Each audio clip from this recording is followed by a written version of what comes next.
Aujourd'hui, nous allons regarder à 4 vérités pour nous aider à traverser les tempêtes de la vie.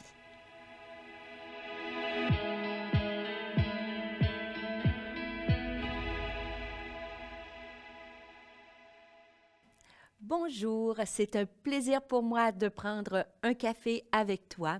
Et aujourd'hui, durant ce café, nous allons parler des tempêtes de la vie. Et peut-être que tu as déjà traversé des tempêtes, peut-être que tu traverses en ce moment une tempête à l'écoute de ce café matinal.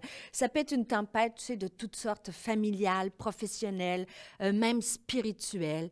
Et on va voir comment les tempêtes, comment il y a des grandes vérités qui nous aident à passer à travers ces tempêtes-là. Tu sais, ça peut être, tu peux être au cœur d'un divorce, tu es peut-être même une personne célibataire qui cherche l'âme sœur depuis des années, tu ressens la solitude. Peut-être même tu es à la maison et que tu luttes contre la maladie, une maladie, ou peut-être des enfants qui se sont éloignés de Dieu. En fait, tous ces événements-là font que les embarcations de notre vie peuvent être un peu secouées à droite et à gauche. Et j'aime tellement, lorsque je lis la parole de Dieu, de constater que même les amis de Jésus ont traversé des tempêtes. Ils ont traversé des tempêtes qui sont bien sûr spirituelles, émotionnelles, mais aussi physiques. Et c'est le texte qu'on va regarder ensemble aujourd'hui. Et ce texte-là se trouve dans l'Évangile de Matthieu au chapitre 14 et au verset 22 à 32. Et je vais le lire pour toi, si tu veux bien, ou si tu as une Bible, rouvre ta Bible et on va le lire ensemble. Alors, Matthieu, chapitre 14, versets 22 à 32, j'ai dit, alors ça dit, aussitôt après, il obligea les disciples, c'est Jésus, hein, il obligea les disciples à monter dans la barque et à passer avant lui de l'autre côté, pendant qu'il renverrait la foule. Quand il l'eut renvoyé, il monta sur la montagne pour prier à l'écart, et comme le soir était venu, il était seul. La barque déjà au milieu de la mer était battue par les flots, car le vent était contraire. À la 4e veille de la nuit, Jésus alla vers eux, marchant sur la mer. Quand les disciples le virent marcher sur la mer, ils furent troublés et dirent « C'est un fantôme !» Et dans leur frayeur, ils poussèrent des cris. Jésus leur dit aussitôt « Rassurez-vous, n'ayez pas peur !» Et Pierre lui répondit « Seigneur, si c'est toi, ordonne que j'aille vers toi sur les eaux. » Et il dit « Viens, Pierre !» Et Pierre sortit de la barque et marcha sur les eaux pour aller vers Jésus. Mais voyant que le vent était fort, il eut peur. Et comme il commençait à enfoncer, il s'écria, « Seigneur, sauve-moi. » Aussitôt Jésus étendit la main, le saisit et lui dit, « Homme de peu de foi. » Il a dit, « Comme ta confiance est faible, pourquoi as-tu douté? » Et ils montèrent dans la barque et le vent cessa. Et à la lumière de ce texte, on peut tirer 4 grandes vérités qui nous aident ou qui vont nous aider à traverser les tempêtes de la vie. La première vérité que je veux partager avec toi, c'est que les tempêtes font partie de la vie du croyant. Et c'est tellement important parce que souvent, lorsqu'on vit une tempête, on ne comprend pas pourquoi ces choses-là nous arrivent. Et je veux te dire que les tempêtes font partie de la vie du croyant. Que Jésus, lorsqu'on regarde au texte, c'est fascinant parce que la Bible nous dit que Jésus a obligé les disciples d'embarquer dans la barque et pour traverser de l'autre bord. Jésus dit aux disciples, allez-y, et pourtant Jésus savait que le vent allait se lever. Donc, il savait que lorsqu'on navigue sur les mers, les vents finissent par souffler et les tempêtes peuvent arriver. Et c'est exactement la première vérité. Si tu es dans une tempête, prends courage. Ces tempêtes-là font partie de la vie. Et nous savons que sur cette terre, nous allons rencontrer toutes sortes de défis. Et je ne sais pas si c'est une expression qui est courante dans votre coin de pays, mais ici au Québec, on entend souvent l'expression, en tout cas du moins ma mère quand j'étais jeune, et lorsqu'elle vivait une situation difficile, elle disait souvent cette expression-là, hein, « Qu'est-ce que j'ai fait au bon Dieu pour mériter ça? » Et ça, c'est complètement faux. La première vérité, c'est que si tu traverses une tempête, ce n'est pas une punition de Dieu. Ce n'est pas parce que Dieu est fâché après toi, un deuil, la maladie ou quoi que ce soit. Certainement qu'il peut arriver que des tempêtes soient causées par peut-être un mauvais choix qu'on a fait ou un mauvais comportement. Mais lorsqu'on vit, lorsque le vent souffle soudainement dans notre vie, ce n'est pas une punition que Dieu t'envoie. Et je veux te rappeler que même les plus grands hommes et femmes de Dieu ont traversé des tempêtes.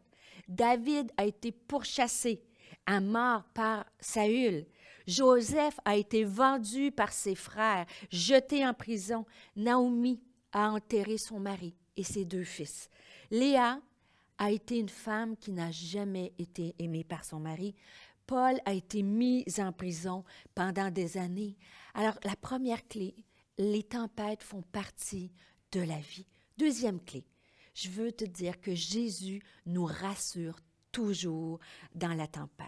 Lorsqu'on regarde au texte, au verset 27, c'est tellement, c'est un baume pour l'âme. Alors, prends-le pour toi aujourd'hui. Le verset 27, il dit que quand les disciples le virent marcher sur la mer, ils furent troublés et dirent, c'est un fantôme.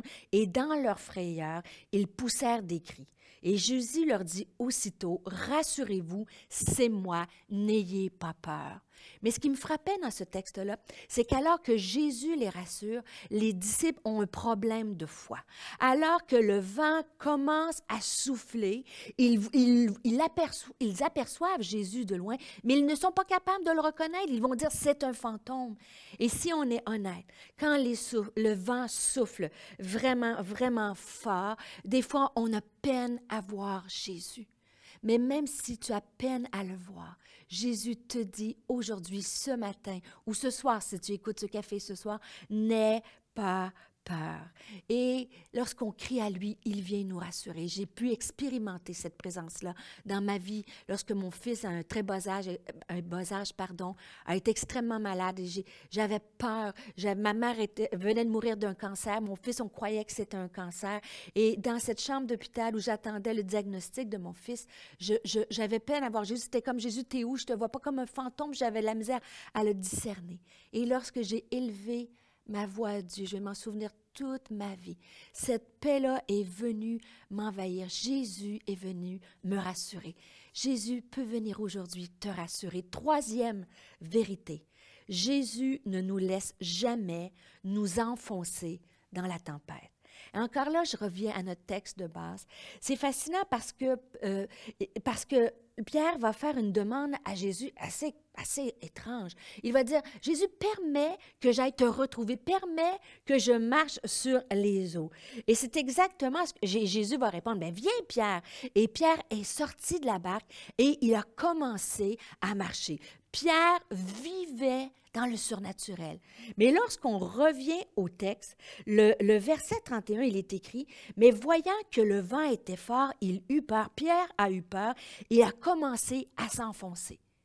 Mais ça m'a fait un peu sourire parce qu'encore là, je pouvais me reconnaître dans cette histoire parce que Pierre était en train de vivre quelque chose de tout à fait extraordinaire, de tout à fait miraculeux. Il marche sur les eaux. Il vit un moment puissant, mais lorsque le vent commence encore à être encore plus fort, il commence à craindre et il s'enfonce. Et c'est pas un peu comme chacun d'entre nous. On a vécu le miraculeux avec Jésus. On a été racheté, pardonné, aimé. Peut-être que, rappelle-toi peut-être un moment où tu as été guéri, un moment où dans la prière, Dieu est venu justement te donner sa paix, un moment où tu as vu quelque chose se passer dans ta famille, peut-être une promotion, peu importe, tu as vécu le miraculeux. Comme Pierre. Et peut-être dans cette tempête-ci, tu oublies ce miraculeux-là, et tu es en train de t'enfoncer. Donc, rappelle-toi cette troisième vérité. Jésus ne nous laisse jamais nous enfoncer parce qu'alors qu'il va s'enfoncer, Jésus va lui tendre la main et va le sortir de l'eau et l'emmener dans la barque.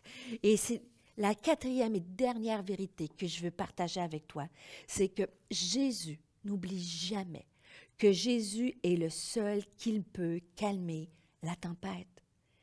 Le texte nous dit, après avoir sorti Pierre des vagues qui le submergeaient, Jésus et Pierre sont montés dans la barque. Et le verset 32, ça dit que Jésus est arrivé dans cette barque-là et il a calmé les vents. Alors rappelle-toi que Jésus est capable de calmer tous les vents de ta vie. Dans le livre des Hébreux, au chapitre 13, au verset 5 à 6, il est écrit « Notre Dieu ne nous délaissera pas et il ne nous abandonnera pas. C'est pourquoi nous pouvons dire avec assurance, « Le Seigneur est mon secours, je n'aurai peur de rien. » Alors, je te rappelle la dernière vérité. Jésus est dans l'embarcation de ta vie. Jésus peut calmer les vents. Il l'a fait pour moi. Bien sûr, je t'ai partagé dans la maladie de mon fils. Il a calmé les vents aussi lorsque ma mère est décédée. Il a calmé les vents lorsque moi-même j'ai fait face à la maladie.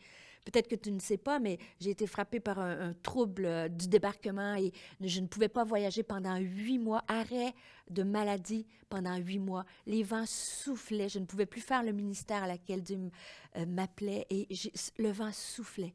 Et j'ai demandé à Jésus de venir calmer la tempête. Il l'a fait aussi dans des pas de foi que j'ai dû faire. J'ai fait des pas de foi en laissant ma carrière, des pas de foi financiers. À 30 ans, j'ai fait des pas de foi. À 40 ans, je fais des pas de foi encore aujourd'hui. Et peut-être tu as des craintes financières et je veux te dire qu'il peut calmer les vents, tous les vents de ta vie.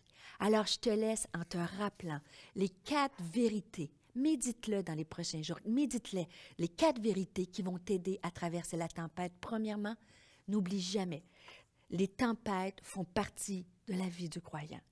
Jésus nous rassure toujours dans la tempête. Jésus ne nous laisse jamais nous enfoncer dans la tempête. Il va te tendre la main, il te tend la main aujourd'hui. Et 4e, Jésus est le seul qui peut calmer toutes les tempêtes. Alors, je te laisse, que Dieu te bénisse et qu'il te donne la force, si tu traverses une tempête, de t'élever au-dessus de ces circonstances.